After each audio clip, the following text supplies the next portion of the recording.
whipped cream के बारे में इंफॉर्मेशन। whipped क्रीम बनाने के लिए हमारे पास क्या क्या ऑप्शंस अवेलेबल है, उसको यूज़ कैसे करना है और वो फ्रोज़न whipped क्रीम जो आता है उसको स्टोर कैसे करना है उसके बारे में इंफॉर्मेशन। चलो देखते हैं। whipped क्रीम बनाने के लिए हमारे पास 3 ऑप्शंस अवेलेबल होते हैं। उसमें से पहला ऑप्शन है डेयरी बेस्ड whipping क्रीम, दूसरा ऑप्शन है whipped क्रीम पाउडर और तीसरा ऑप्शन है जो बहुत ज़्यादा चलता है non dairy based frozen whipping cream. पहला ऑप्शन जो हमारे पास अवेलेबल है वो है dairy based whipping cream. Dairy based whipping cream आप जब whip कर रहे हो तो आपको मेक श्योर करना पड़ेगा आप 36% फैट कंटेंट होना चाहिए। अगर whipping क्रीम का फैट कंटेंट मोर देन 36% है तो ही ये whipped क्रीम ईजिली whip हो पाएगा। वैसे इंडिया में बहुत से ब्रांड के पास डेयरी बेस्ड whipping क्रीम है, पर इजीली जो अवेलेबल होता है वो है अमूल का। अमूल whipping क्रीम का जो फैट कंटेंट है वो है 30%, इसलिए वो थोड़ा सा डिफ़िकल्ट जाएगा आपको। डेयरी बेस्ड whipping क्रीम में शुगर नहीं होती है, स्टेबलाइजर्स नहीं होते हैं, तो इसीलिए आप जब उसको whip करते हो इसका इतना वॉल्यूम भी नहीं आता है और वो whip करने के बाद आपको इमीडिएटली फ्रीज में रखना पड़ता है। ये बहुत टेम्परेचर सेंसिटिव रहता है। आप अगर उससे आपको केक डेकोरेट करने का ट्राई करेंगे तो आप इतना उसका जो फिनिशिंग आपको चाहिए वो नहीं आ पाता है। अमूल का जो दूसरा प्रोडक्ट है वो है अमूल फ्रेश क्रीम। उसका जो फैट कंटेंट है वो है 25%। हमें बहुत क्वेरीज आती है कि मैम लोग लेके तो आते हैं पर वो जब इसको whip करने का ट्राई करते हैं कि मैम ये whip नहीं होता है, whip क्यों नहीं होता है। आप देखना ये अमूल फ्रेश क्रीम का जो फैट कंटेंट है वो है 25%। डेयरी बेस्ड whipping क्रीम अगर आपको whip करना है तो आपको आइस बाथ यूज़ करना पड़ता है। तो उसका प्रोसेस ऐसा है कि आपको जो टेट्रा पैक में Amul whipping cream tetra pack में आता है वो आपको 2-3 घंटा आपको फ्रीज में रखना पड़ेगा। और आप जब आपको इसको whip करना है तो आप एक बाउल में वो क्रीम ले लो, उसको फ्रीज़र में रख दो, 15 मिनट के लिए आप उसको फ्रीज़र में रख दो। और आप जो विस्क यूज़ करने वाले हैं, जो आप विस्क यूज़ वो भी आप फ्रीज़र में रखो। इसको जितना चिल्ड आपको रख सकते हो वो आपको चिल रखना पड़ेगा। फिर उसको निकालने के बाद एक नीचे एक आप बाउल ले लो, उसमें आप पूरा आइस डाल दो और उसके ऊपर ये बाउल रख दो और फिर whip करने का ट्राई करो। 10 to 15 मिनट्स में आपका ये क्रीम whip हो जाएगा। ज़्यादा भी आपको whip नहीं करना है और ज़्यादा भी आपको whip नहीं करना है, क्योंकि जैसे ही आपका बीटर जो है वो जितना गर्म होगा ना तो उतना ही वो जितना भी हुआ है whipping को उसको मेल्ट करता जाएगा। तो मेक श्योर कि आप इजीली 10-15 मिनट्स में आप उसको डेयरी बेस्ड जो whipping क्रीम आपने whip किया हुआ है वो आपको यूजुअली डेजर्ट्स में ज़्यादा यूज़ होता है। डेजर्ट्स और आइसक्रीम में इसका बहुत अमूल whipping क्रीम जो है 200 ml के टेट्रा पैक में अवेलेबल होता है। उसका प्राइस रेंज आज के डेट से के हिसाब से 69 जो सेकंड ऑप्शन है वो मैं आपको बताने वाली हूँ वो है whipping cream powder. whipping cream powder का मेन कंटेंट्स होता है शुगर, मिल्क पाउडर, स्टेबलाइजर्स और hydrogenated fat. Because of the milk content इसको हम बोलेंगे dairy based whipped cream powder. इसको बनाने का प्रोसेस बहुत इजी है। इसको 100 ग्राम्स ऑफ अगर आप whipping क्रीम पाउडर ले रहे हो तो 150 ml of ice chilled water और मिल्क आपको लेना है और उसमें इसको मिक्स करके बीटर यूज़ करके आपको 3 to 4 मिनट्स के लिए इसको whip करना है। आपको whipping क्रीम रेडी मिल जाएगा। ये whipped क्रीम रेडी होने के बाद आपको 10 to 15 मिनट्स के लिए आपको रेफ्रिजरेट करके इसको केक आइसिंग के लिए आप यूज़ कर सकते हो। इसका यूज़ आप केक आइसिंग के लिए, आइसक्रीम बनाने के लिए और डेजर्ट में यूज़ कर सकते हो। बहुत जगह पे whipped क्रीम मतलब नॉन डेयरी whipping क्रीम जो है और dairy based whipping cream easily available नहीं हो पाते हैं। और अगर आप ट्रैवल कर रहे हो अपने मतलब सिटीज़ से लेकर अगर आप कहीं जगह पे ट्रैवल कर रहे हो और आपको पता नहीं है वहाँ पे क्या ऑप्शंस अवेलेबल हो पाएंगे, क्योंकि फ्रोज़न क्रीम आप इतना ज़्यादा ट्रैवल नहीं कर पाते हैं, तो उसकी जगह पे ये ऑप्शन आपको बहुत ज़्यादा यूज़फुल रहेगा। वहाँ जाके आप इजीली यूज़ कर सकते हो। जो whipping क्रीम पाउडर है उसका 100 ग्राम का जो पाउच आता है उसका प्राइस अप्रॉक्स 85 रुपीज़ से स्टार्ट होता है। उसका 400 ग्राम्स के पाउच में भी ये आता है, उसका प्राइस अप्रॉक्स 250 to 300 रुपीज़ के बीच में आपको। थर्ड ऑप्शन जो है वो है non dairy based whipping cream. Non dairy based whipping cream India में बहुत जगह पे इजीली अवेलेबल हो जाता है और इसका बहुत ज़्यादा केक मेकिंग के लिए यूज़ हो जाता है। ये जो है ये है non dairy based whipping cream. ये हमेशा फ्रोज़न ही रखा जाता है। इसके जो मेन कंटेंट्स होता है वो है soya, sugar, palm oil, stabilisers and preservative. ये non dairy based whipping cream में sugars and stabilisers already added होते हैं। ये यूजुअली वनीला फ्लेवर में ज़्यादा अवेलेबल होता है और कुछ ब्रांड्स में ये चॉकलेट फ्लेवर में भी आपको अवेलेबल हो जाएगा। इसके कंटेंट्स के हिसाब से और ब्रांड, जैसे ब्रांड चेंज होते हैं वैसे उसका टेक्सचर और टेस्ट और शाइनिंग में आप डिफरेंस ऑब्जर्व कर सकते हो इसमें। नेक्स्ट आपको नेक्स्ट इन्फॉर्मेशन जो इम्पॉर्टेंट है वो है इसका स्टोरेज, जिसके बारे में हमेशा लोगों को क्वेश्चन रहता है। ये जो क्रीम्स है वो हमेशा फ्रोज़न ही रखनी है।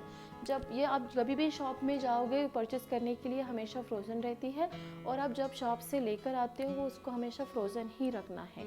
अगर आपको एक आधा केक बनाना है तो उसके लिए जितना भी आपको विप क्रीम लगने वाला है उतना विप क्रीम आप निकाल के उसको एक बाउल में रख दो, और वो पैक जो है वो टेट्रा पैक है उसको फिर से पैक करके आप उसको फिर से फ्रीज़र में रख दो।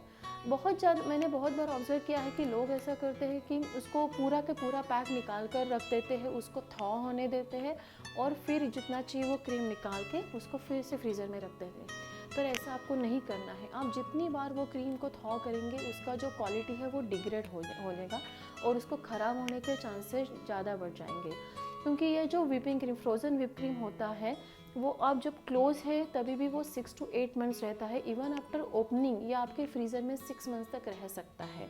तो आप अगर उसको बार बार अगर थॉ करेंगे तो इतने दिन तक टिक नहीं पाएगा। ये आपको ध्यान में रखना है। ये बहुत कॉमन मिस्टेक है, जो न्यू कमर्स है वो ये बहुत बार ये मिस्टेक कर देते हैं। ये जो 1 kg का जो पैक है उसमें आराम से 4 to 5 केक हाफ kg के हो। मैंने अभी इसको फ्रीज़र में से निकाला है। इसको मैं ओपन करके इसमें से जो भी जितना भी क्रीम चाहिए, मतलब मुझे अभी हाफ kg का केक बनाना है तो उसमें से मैं थोड़ा सा क्रीम उसको निकाल कर लूँगी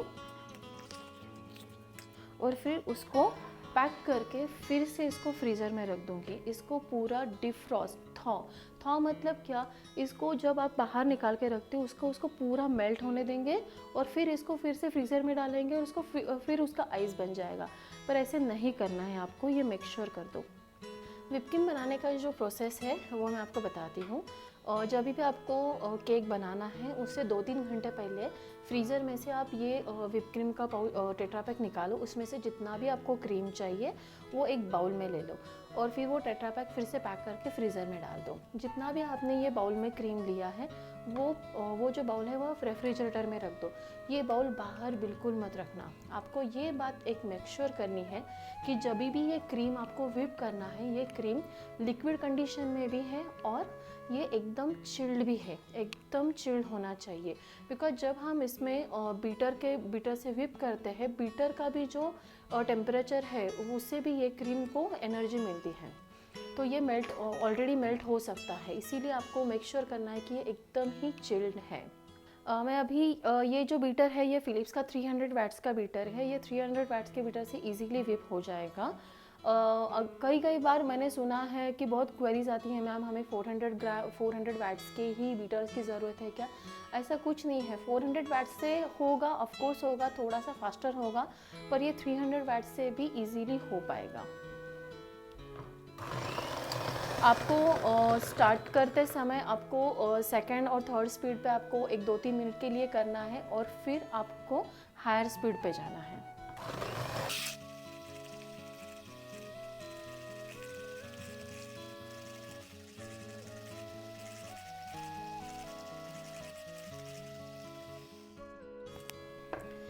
बीच में ये क्रीम को आप स्क्रैप कर लीजिए।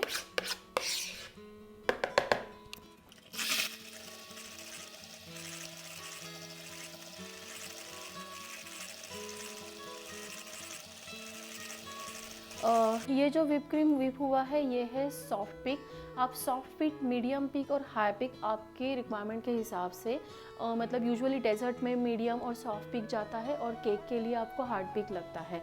पर आपको हार्ड पिक के बाद आपको स्टॉप करना है। आप इसको ज़्यादा ओवर विप भी नहीं कर सकते हैं। ये जो पिक है दिस इज़ हार्ड पिक। ये क्रीम है अभी विप हो गई है। मेरे केक के लिए जो रिक्वायर्ड कंसिस्टेंसी वो अभी आ गई है।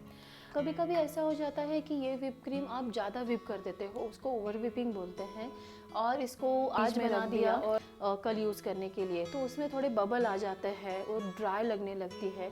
तो उसके लिए एक सोल्यूशन है, उसमें आप विपिंग क्रीम जो है उसको थोड़ा सा मेल्ट करके, और वो ठंडा ही होना चाहिए, वो आप इसमें ऐड कर दो और उसको स्पैचुला से ठीक कर दो, वो ईजी स्मूथ लगेगा। और दूसरा ऑप्शन ये है कि आइस चिल्ड मिल्क जो होता है वो भी आप थोड़ा सा 1 टीस्पून आप डाल दो, आपको अच्छा उसका रिज़ल्ट मिलेगा।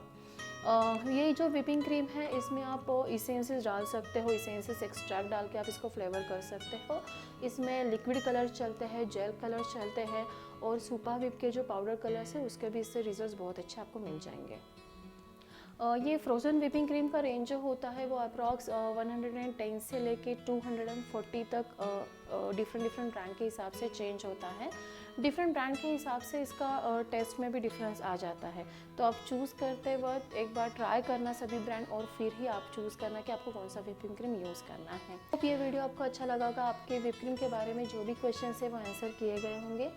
इवन देन आपको कोई भी क्वेश्चन है प्लीज़ कमेंट बॉक्स में कमेंट कर देना, और कोई भी प्रोडक्ट के रिलेटेड अगर आपको इन्फॉर्मेशन चाहिए वो भी आप कमेंट कर देना, हम उसका वीडियो बनाने का ट्राई करेंगे। Please like this video, share as much as possible and subscribe to KV's Foods YouTube channel. Thank you.